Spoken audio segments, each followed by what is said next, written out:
विकास आघाडीच्या माध्यमातून सयाजीराव चव्हाण साहेब, संजय तेलनाडे सरकार, राजनाथ आलाचे, नितीनजी कोकणे, रतन वाजे, आम्ही सगळेजण या ठिकाणी नेमकी काय कचऱ्याची परिस्थिती आहे, संपूर्ण इचलकरंजीचा जो कचरा आहे तो कचरा डेपोवर आल्यानंतर त्याच्यावर काय प्रक्रिया केली जाते, खताची काय परिस्थिती आहे, हे सगळी माहिती घेतली तर आता आमच्या असं लक्षात आलं की जो दररोजचा जो कचरा संकलन होतो घंटागाडीतून येतो त्याचं काम आदर्श भारत कंपनीला या ठिकाणी दिलेलं आहे आणि त्याचं प्लॅन्ट हा पलीकडल्या बाजूला त्या ठिकाणी आहे आणि ते दररोजच्या दररोज त्याच्यावर त्या ठिकाणी प्रक्रिया करून त्याच्यातून खत निर्मितीचा प्रोजेक्ट त्या ठिकाणी आपल्याला आता बघायला मिळाला.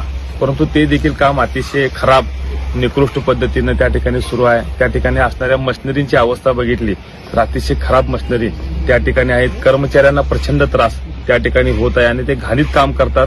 ते बघितल्यानंतर कुठं तर या महापालिकेचं आपली झाल्या आणि महापालिकेच्या प्रशासनाचं याच्याकडे 100% दुर्लक्ष आहे असं या ठिकाणी बघितल्यानंतर दिसते. दुसरा सगळ्यात महत्वाचा विषय, या कचरा डेपोसाठी एकदा 7 कोटी रुपये आले, एकदा 5 कोटी रुपये आले आणि आता 12.5 ते 13 कोटी रुपये या ठिकाणी शासनाकडून आपल्याला अनुदान मिळालेलं आहे. पहिला आदर्श भारतला काम मिळालं, ते 5 कोटीचं 7 कोटीचं दोन्ही कामं मिळाली.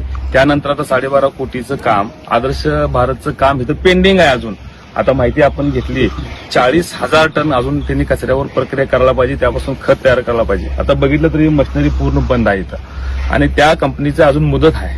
त्यांचं अजून काम पूर्ण करून प्रशासनाची जबाबदारी करून घ्यायला पाहिजे होतं.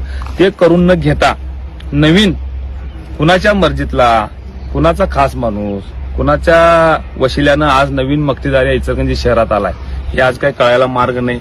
या बायोमायनिंग फेज 1 फेज 2च्या आम्ही फायली फक्त वाचनासाठी द्या म्हटलं, ते वाचून कचऱ्याची काय परिस्थिती आहे या इचलकरंजी शहरातल्या सगळ्या नागरिकांना हे जाणून घ्यायचा हक्क आणि अधिकार आहे. यासाठी आम्ही फाईल मागवली तर ती फाईल देखील या ठिकाणी वाचायला प्रशासन आम्हाला देत नाही. म्हणून आज आम्ही जाग्यावर येऊन परिस्थितीची माहिती घ्यावी म्हणून आम्ही सगळे शिवशाहू विकास आघाडीचे नगरसेवक या ठिकाणी आलेलो आहोत.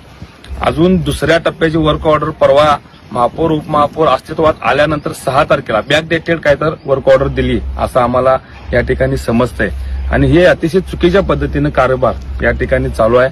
ही मशिनरी बंद आहे. इथं जवळजवळ 1.5 ते 2 लाख टन कचरा अजून या ठिकाणी प्रक्रिया करायचा पेंडिंग आहे.